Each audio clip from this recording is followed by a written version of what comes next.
Je suis le bon berger qui donne sa vie pour ses brebis.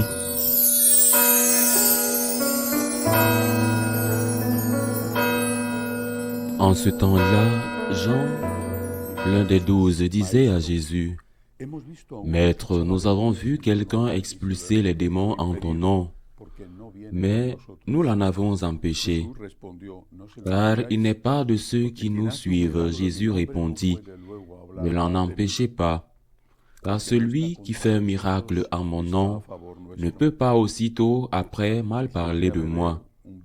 Celui qui n'est pas contre nous est pour nous. Et celui qui nous donnera un verre d'eau au nom de votre appartenance au Christ, Amen, je vous le dis, il ne restera pas sans récompense. Celui qui est un scandale, une occasion de chute pour un seul de ces petits qui croient en moi, mieux vaudrait pour lui qu'on lui attache au cou une de ces meules que tournent les ânes et qu'on le jette à la mer. Et si ta main est pour toi une occasion de chute, coupe-la. Mieux vaut pour toi entrer manchot dans la vie éternelle que de t'en aller dans la géhenne avec tes deux mains, là où le feu ne s'éteint pas. Si ton pied est pour toi une occasion de chute, coupe-le. Mieux vaut pour toi entrer estropié dans la vie éternelle que de t'en aller dans la géhenne avec tes deux pieds. Si ton œil est pour toi une occasion de chute, arrache-le. Mieux vaut pour toi entrer borgne dans le royaume de Dieu que de t'en aller dans la géhenne avec tes deux yeux, là où le ver ne meurt pas et où le feu ne s'éteint pas. Acclamons la parole de Dieu. Cet évangile, celui que nous méditons aujourd'hui, qui, bien qu'il puisse sembler extrême dans certaines de ses affirmations, se couper la main, se couper le pied, s'arracher l'œil, doit en réalité être compris de manière spirituelle, de manière symbolique. Regardons-le calmement, car il contient de nombreux enseignements. Le premier, ceux qui ne veulent pas que d'autres personnes qui ne sont pas de leur propre groupe fassent des miracles au nom du Seigneur. Celui qui n'est pas contre nous est pour nous, dit Jésus. Il ne dit pas l'inverse, celui qui n'est pas pour nous est contre nous. Mais celui qui n'est pas contre nous est pour nous. Que pourrions-nous interpréter à cela?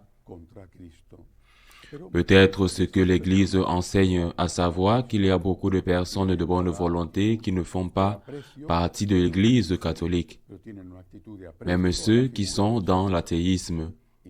Est-ce que ces gens attaquent le Christ? Celui qui n'est pas contre nous. Donc, s'ils s'attaquent au Christ, ils sont contre le Christ. Mais beaucoup de ces gens n'attaquent pas le Christ. Ils ont une attitude appropriée, d'appréciation. Ils n'ont pas la foi, mais ils ont une attitude d'appréciation de la figure du Seigneur, même dans certaines religions. Ils voient Jésus non pas comme ce qu'il est, mais Dieu et vrai homme, vrai Dieu et vrai homme, mais simplement comme un grand prophète. Alors ces gens peuvent-ils être sauvés? Peuvent-ils être sauvés sur la base de leur religion ou de leur athéisme, qui est un autre type de religion? Qu'est-ce que l'Église enseigne? Je pense qu'il est très important de connaître le magistère pour ne pas être confus à une époque où les messages équivoques et ambigus abondent. Qu'est-ce que l'Église enseigne? Il y a le catéchisme et le document Dominus Jesus publié par le cardinal Ratzinger à l'époque. Bien sûr, avec la signature du pape Jean-Paul II qui dit ceci: le Christ est l'unique sauveur, l'unique.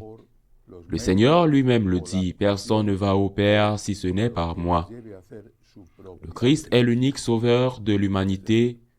Maintenant, et ceux qui ne haïssent pas le Christ, mais qui ne sont pas chrétiens, peuvent-ils être sauvés? Et Dominus Iesus répond, ils peuvent être sauvés par les mérites du Christ et non par les mérites des performances ou de tout ce que leur propre religion les incite à faire. C'est-à-dire que l'Église laisse Dieu être Dieu. La même chose que dans l'Évangile d'aujourd'hui, laisse Dieu être Dieu. C'est-à-dire que c'est Dieu qui peut juger, c'est Dieu qui peut juger la personne, c'est Dieu qui sait ce qu'il y a à l'intérieur de cette personne. Laisse Dieu être Dieu. La personne catholique ou non catholique ne peut être jugée que par Dieu. La question ici est de savoir si une personne qui n'est pas chrétienne, qui n'est pas catholique peut être sauvée. Si elle est sauvée, c'est par la miséricorde de Dieu, mais selon les mérites du Christ et non selon ce que sa propre religion l'amène à faire. Parce que votre propre religion ou votre propre athéisme, je le répète, qui est une autre religion, votre propre religion ne vous conduit pas au salut, parce que ce n'est pas une religion qui a la plénitude de la vérité. Et si elle a des erreurs mélangées à des vérités, elle peut difficilement vous conduire au salut. Si vous buvez de l'eau, elle est bonne pour vous. Si vous buvez de l'eau additionnée d'autres choses, d'un poison par exemple, c'est de l'eau, oui, mais elle est en ajout. Il y a un ajout. Elle n'est pas bonne pour vous. Elle peut vous tuer. Première question donc, laissons Dieu être Dieu. Dans le jugement personnel, c'est le Seigneur qui dit « Ne jugez pas et vous ne serez pas jugés ». Laissons Dieu être Dieu. Ce que nous pouvons dire à ce que l'Église enseigne, et c'est la doctrine, ce n'est pas une opinion. Ce que l'Église enseigne, c'est que si quelqu'un en dehors de l'Église devait être sauvé, ce qui reste à voir, ce serait par les mérites du sang versé du Christ et non en suivant sa propre religion, qui n'est pas une voie de salut, car même si elle est ou elle a des vérités, elle a aussi des choses qui sont fausses et qui ne peuvent pas conduire une personne au salut. C'est le premier enseignement. Deuxième enseignement, quiconque vous donnera à boire en mon nom, je vous le dis,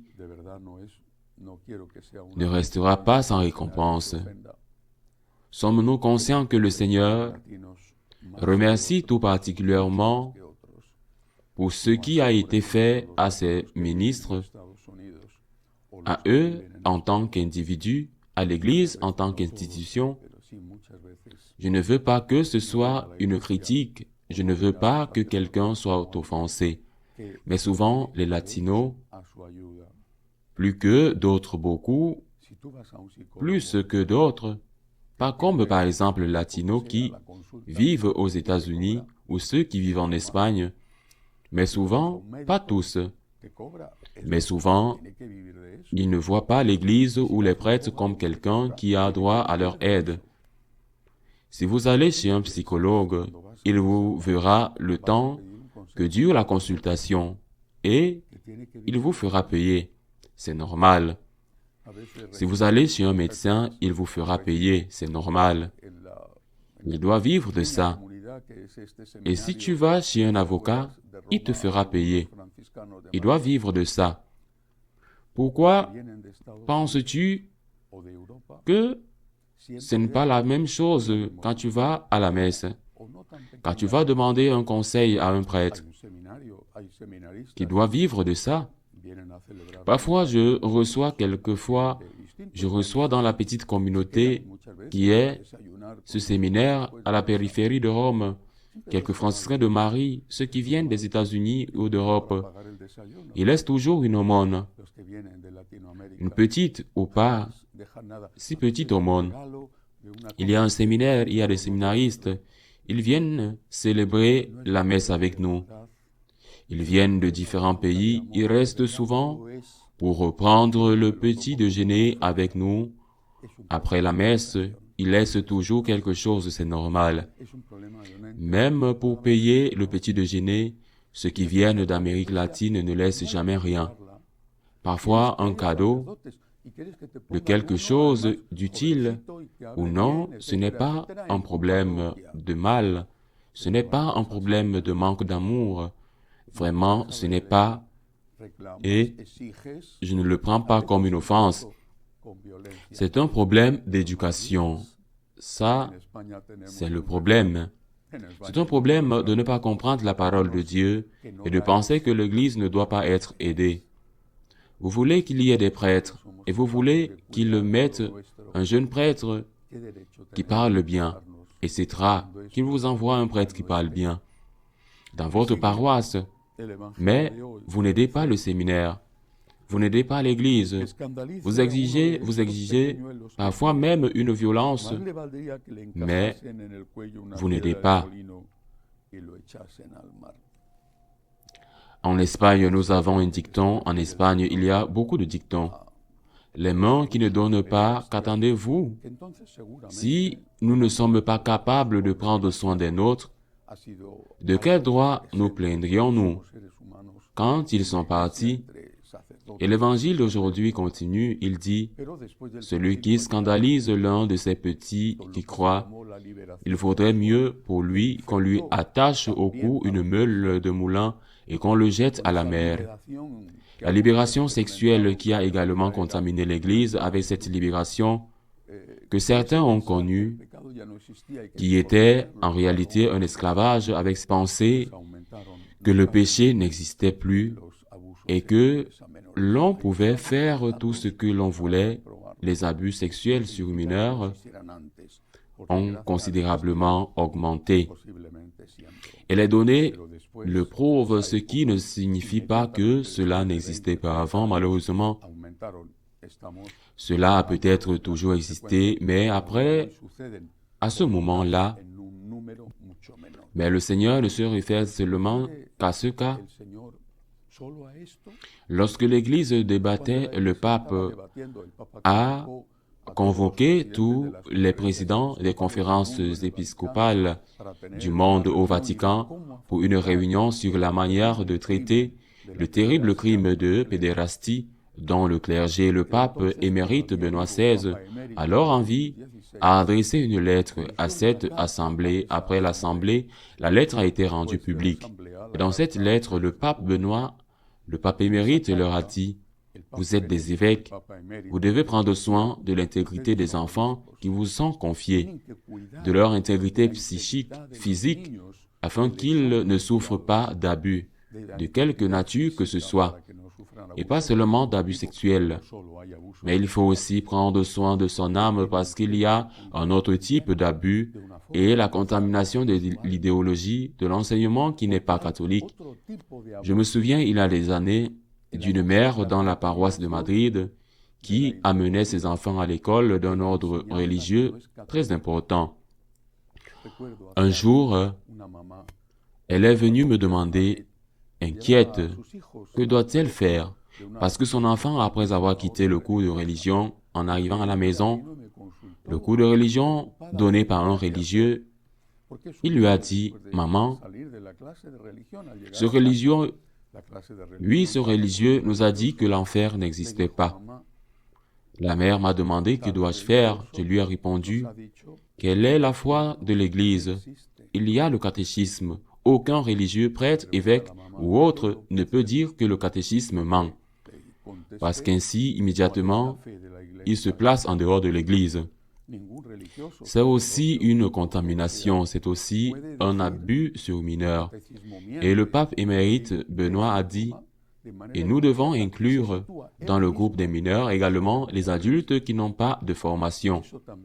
Ces adultes vont à la messe et acceptent tout ce que le prêtre leur dit.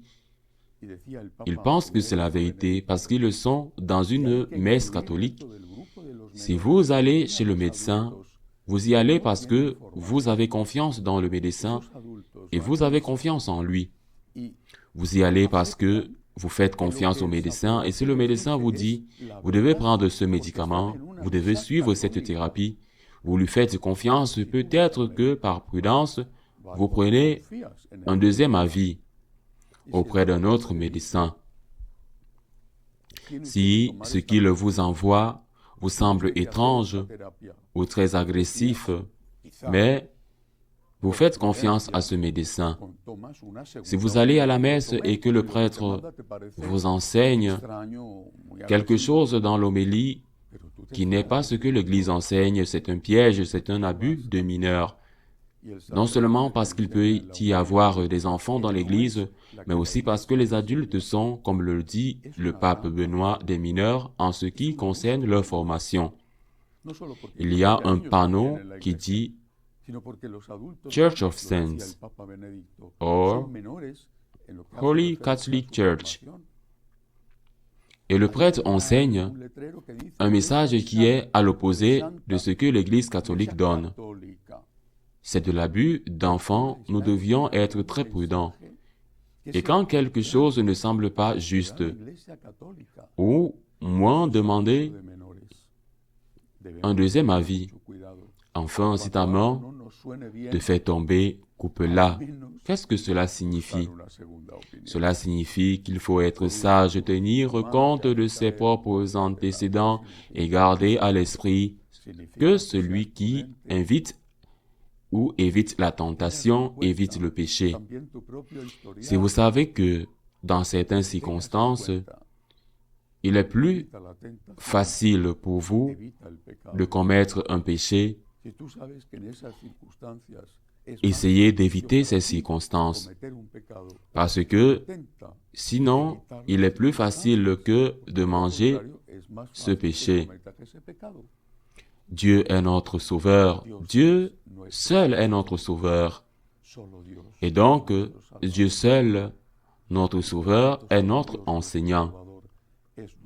Et donc ceux qui enseignent conformément à ce que Dieu enseigne, car pas une tasse d'eau ne restera sans récompense. Ainsi soit-il.